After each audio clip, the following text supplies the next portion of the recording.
नमस्कार। आज देखिए रिजल्ट सिविल कोर्ट का जो है वो हमको सुनने में आ रहा है कि बहुत जल्दी आ जाएगा। लेकिन मैं अब डेट नहीं बताऊँगा क्योंकि डेट बताने से आप वो डेट फ़ेल हो जाता है, बार-बार डेट फ़ेल हो जाता है इसलिए डेट नहीं बताऊँगा। और रिजल्ट को लेकर आशा है, बहुत जल्दी आशा है। एक हम लोग को कहावत होती है, जो रात कितनी भी अंधेरी क्यों ना हो, सुबह तो होना ही है। यानी आप अगर प्रीलिम्स का एग्ज़ाम दे दिए हैं, तो रिजल्ट आना 100% तय है, 100% तय है, तय है, तय है। अच्छा एक बात बताइए कि अगर रिजल्ट का ही वेट करते रहें और तैयारी में अपना धार ना दें, तो क्या आप सफल हो पाइएगा? आपको रिजल्ट ही दे दिया जाए, उसके बाद 15 से 20 दिन में रिजल्ट का बोलेगा कि हम मेंस ले लेंगे। तो आप रिजल्ट रिजल्ट आज करते हैं, फिर आपको क्या होगा, जो रिजल्ट रिजल्ट करते रह जाइएगा और आपको जो वहाँ से सफलता हासिल नहीं होगी।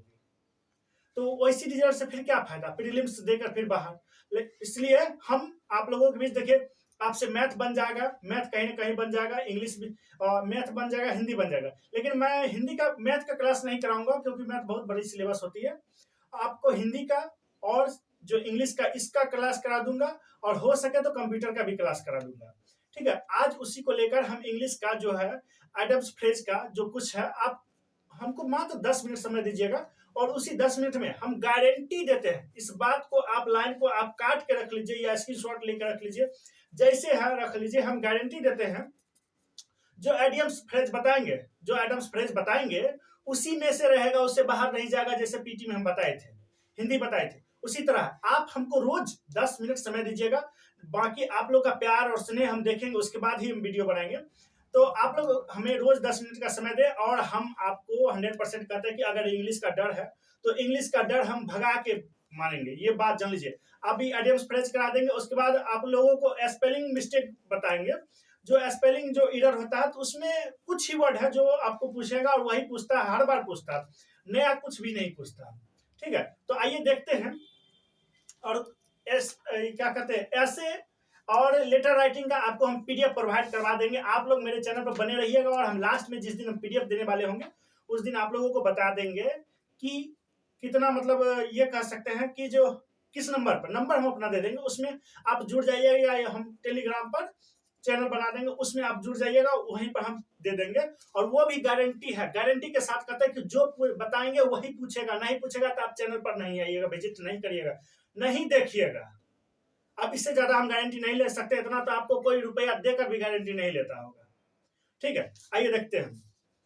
जो पढ़ेंगे बस 10 मिनट आप उस पर मतलब ध्यान देके बस उसको सुन लेना। हो सके तो 10-10 मिनट में आप घर से बाहर निकलते होंगे, घर से लेकर दरवाजा पर, सड़क पर 10 मिनट आपका समय बीत जाता होगा, आपको कुछ पता नहीं चलता होगा। उसी 10 मिनट को आप मोबाइल पर दे दीजिए। रील्स स्किप करने में 10 मिनट बीत जाता है, पता नहीं चलता। रील्स 10 मिनट का रहता है, 10 मिनट के लिए आप ऑन करते हैं, 1 घंटा बीत जाता, पता नहीं चलता। वही समय आप हमको दे दीजिए, आपको भविष्य का सवार दिया जाएगा। देखिए फ्री में है तो वैल्यू नहीं लोग देता है, लेकिन जब रिजल्ट हो जाएगा तब हम आपको यही दिखाएंगे, यही लेके हम दिखाएंगे कि इसमें से देखिए कहां पर से मिला है। तब आप भी हाथ मलिएगा कि सही में वहीं से आया है जहां हम बताए थे। तो इसको आप मौका बना के देखिए। कहा जाता है कि मौका और मछली हर वक्त सामने नहीं आती है। अभी बहुत लोगों का रिजल्ट जो है एलपी में या फिर टेक्नीशियन में नहीं होगा, क्योंकि उसमें 20 गुना रिजल्ट दिया। और आपको कितना 5 गुना रिजल्ट देगा। 5 गुना में इतना कम विद्यार्थी है, 1.5 से 2 लाख लगभग विद्यार्थी है। उतना तो कोई कंपटीशन में रहता ही नहीं है, उससे ज्यादा ही, मतलब 2-3 गुना ज्यादा रहता है। मतलब एक जितना कह सकते बिहार में कोई फॉर्म भरी तो 7 लाख 8 लाख चल ही जाता है ग्रेजुएशन लेवल का। यही वैकेंसी है जिसमें 3 साल बीत गया, अभी तक कुछ नहीं हुआ है। आइए बेसिक बहस नहीं करेंगे ज्यादा, उसमें आप लोग भी कहिएगा कि टाइम किल होता है। देखिए इसमें मात्र 22 है, इसमें इस पेज में 22 है। आप लोगों को पीडीएफ भी दिया जाएगा, 22 है। इसी को आपको हम बताते हैं। आप लोग मेरे बगल में जो पीडीएफ चल रहा है उसको देखिएगा और पढ़िएगा, मेरे साथ पढ़ लीजिएगा या 10 मिनट सुन लीजिए, फिर आप वीडियो दोबारा स्किप करके फिर से देख लीजिएगा, 2 बार 3 बार, जितना बार होगा। उसके बाद आप टाइम थोड़ा 2 गुना कर लीजिएगा, 1.5 गुना कर लीजिएगा, 1.25 गुना कर लीजिएगा, धीरे धीरे आपको याद हो जाएगा।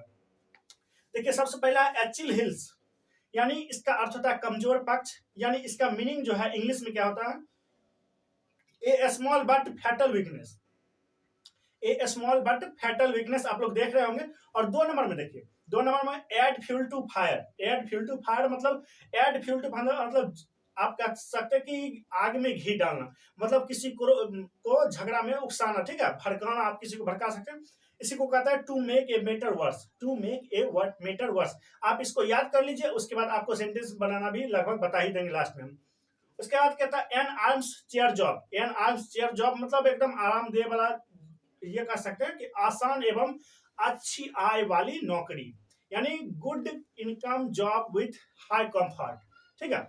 उसके बाद an axe to grind, an axe to grind स्वार्थ से भरा उद्देश्य, स्वार्थ से भरा उद्देश्य, something done for selfish reason, मतलब something done for selfish reason यानी स्वार्थ से भरा उद्देश्य, इसको भी कह सकते हैं। उसके बाद कहता है an iron wheel, an iron wheel मतलब दृढ़ इच्छा शक्ति, एन आयरन व्हील मतलब दृढ़ इच्छा शक्ति। इसको पढ़ने से आपको लगता होगा, इसको सुनने से आपको लगता होगा कि इसका मीनिंग क्या होगा, एग्जैक्ट आपके मन में नहीं आता होगा लेकिन लगभग सोच लिए होंगे, उसी को आइडियम्स फ्रेज करते हैं। इसके बाद स्ट्रॉन्ग विल पावर, ये देखिए इसमें एन आयरन व्हील मतलब एकदम आयरन मतलब लोहा, व्हील मतलब करने वाला, यह सब होता है। और उसमें भी दृढ़ इच्छा शक्ति मतलब इसको इंग्लिश में आप क्या कह सकते हैं, strong will power, strong will power. उसके बाद कहता है, उसके बाद कहता है कि एंड ओल्ड फ्लेम यानी पुराना प्यार, एंड ओल्ड फ्लेम मतलब ओल्ड मतलब पुराना होगा, ऐसे आप समझ रहे थे कि कुछ न कुछ पुराना वाला ही होगा, तो एंड ओल्ड फ्लेम मतलब पुराना प्यार, यानी ए पर्सन, ठीक है, one had romantic relationship with इन, ठीक है, विथ इन द पास्ट मतलब भविष्य में कोई जो रिलेशनशिप होगा उसी को कहते हैं, रोमांटिक रिलेशनशिप वाला होगा उसी को कहते हैं एंड ओल्ड फ्लेम। उसके बाद कहता है एंड ओल्ड हेड ऑन मतलब अपनी उम्र से ज्यादा, हेड मतलब ऑन मतलब हेड मतलब सर के ऊपर, यानी ये कह सकते हैं कि अपनी उम्र से ज्यादा, यानी बच्चे को आप देखिएगा तो उसके उम्र से आप ज्यादा होंगे या आपसे भी कोई बड़ा होगा उम्र में, ऊंचाई में, तो ये कह सकते हैं कि अपनी उम्र से ज्यादा यानी ए चाइल्ड और यंग पर्सन हूं, ठीक है। उसके बाद है an olive branch, an olive branch यानी शांति निवेदन, एन ऑलिव ब्रांच मतलब शांति निवेदन, पीस रिक्वेस्ट मतलब शांति बनाए रखने के लिए आप रिक्वेस्ट कर सकते हैं। ऑलिव की शाखा होता है बिहार में जो है, ऑलिव की शाखा का मतलब ही होता है जो शांति का प्रतीक, ऑलिव की शाखा के लिए हमारे बिहार में शांति का प्रतीक के रूप में इस्तेमाल किया जाता है। आप इससे भी याद कर सकते हैं कि एन ऑलिव ब्रांच शांति निवेदन यानी पीस रिक्वेस्ट, पीस ट्रेस्टी मतलब पीस ट्रेस्टी मतलब शांति का निवेदन कर सकते हैं आप। उसके बाद है एप्पल ऑफ डिस्कार्ड झगड़े का कारण। अच्छा एक बात इसको आप ऐसे याद कर सकते हैं कि एक एप्पल है और एक एप्पल को दो बच्चे में बांटना है तो उसको क्या छोटा बड़ा कट जाएगा तो वो झगड़ा का कारण हो सकता है, यानी ये कह सकते हैं कि एप्पल ऑफ डिस्कार्ड मतलब झगड़े का कारण, मैटर ऑफ डिस्प्यूट, ठीक है, या रीजन ऑफ फाइट, ये सब कह सकते हैं। उसके बाद है एप्पल ऑफ वंस आई मतलब एप्पल ऑफ वंस आई मतलब बहुत दुलारा प्यारा, मतलब एप्पल को देखने के बाद आपको क्या लगता है, बहुत प्यारा लगता है, बहुत प्यारा लगता है ना, वही कह सकता है कि एप्पल ऑफ वंस आइज मतलब बहुत प्यारा, बहुत दुलारा, वेरी लवेबल या डियरेस्ट वन। उसके बाद कहता है एप्पल पाई ऑर्डर बिल्कुल ठीक हालत में, एप्पल पाई ऑर्डर मतलब आप सेब को देखिए एकदम ताजा सेब है तो एकदम बिल्कुल ठीक हालत में वही आप खरीदते होंगे, यानी एप्पल पाई ऑर्डर, ऑर्डर आप क्या करते हैं, एप्पल को करते हैं, ये हम ऐसे याद करने के लिए तरीका बता रहे हैं बस, ठीक है। तो उसके बाद एट ए लॉस मतलब निर्णय ना ले पाना, मतलब आप किसी चीज में आपका गलत निर्णय से आपको लॉस लगता सकता है, इसको याद करिए कि एट ए लॉस मतलब निर्णय ना ले पाना, to be unable to decide, हाँ ये निर्णय गलत ले सकते। उसके बाद कहता है एट ए पिंच समस्या में होना, एट ए पिंच मतलब फंसना हो सकता है, ये कह सकते हैं कि समस्या में, कोई समस्या में आप फंस जाए। इन ए ट्रबल मतलब इन ए ट्रबल कहता है कि इसमें एक ट्रबल हो गया, यानी इसमें क्या हो गया, समस्या हो गया। उसके बाद कहता है एट आर्म्स लेंथ मतलब आर्म्स बुझा, लेंथ मतलब लंबाई, यानी किसी को अपने से दूर रख दीजिए, यानी दोस्ती ना रखना, किसी से बातचीत ना करना, मतलब आप दूरी बना के रखना, यह कर सकते हैं। Avoid become too friendly, avoid become too friendly. उसके बाद एट डेगर्स ड्रॉन मतलब कट्टर दुश्मनी, एट डेगर्स ड्रॉन मतलब डेंजर मतलब एगो खतरनाक होता है, यानी उसी से एक शब्द बना डेजर्स। एट डेगर्स ड्रॉन मतलब कट्टर दुश्मनी, to have bitter and mighty. उसके बाद देखिए at ease, at ease E A S Y वाला नहीं, ई ए एस सी, ठीक है। तो चिंता रहित मतलब जिसमें चिंता होगा, जिसका आप ये कह सकते हैं कि चिंता रहित मतलब जिसमें चिंता ना हो, ठीक है, वो कह सकते हैं free from pain and anxiety मतलब सब चीज से एकदम रिलैक्स। उसके बाद कहता है one at once finger ends पूर्ण जानकारी मतलब पूर्ण जानकारी किसी को कहते होंगे कि आप तुम्हारा गलती हम उंगली पर ही गिनाते हैं, मतलब आप उंगली पर फिंगर पर उसका सब चीज जानकारी रखते हैं, इसलिए पूर्ण जानकारी, टू हैव कंप्लीट नॉलेज। उसके बाद कहता है एट वंस विंस इन चकित, एट वंस विंस चकित यानी पजल्ड कंफ्यूज्ड, ये होगा। उसके बाद कहता है एट 6 एंड 7 मतलब अस्त व्यस्त, 6 7 एट 6 एंड 7 यानी अस्त व्यस्त, ठीक है। छितराया हुआ, इधर उधर जो छिटा जाता है तो उसी को कह सकते हैं आप at 6 and 7 in disorder, in disorder. उसके बाद कह सकते हैं एट स्टेक, एट स्टेक मतलब दाव पर, किसी चीज को आप स्टेक पर लगा देते हो यानी दाव पर लगा दिए। एट रिस्क एंड इनसिक्योर्ड मतलब आप जो किसी चीज पर आप दाव लगा दिए तो at risk and in sorry and insecure, ठीक है।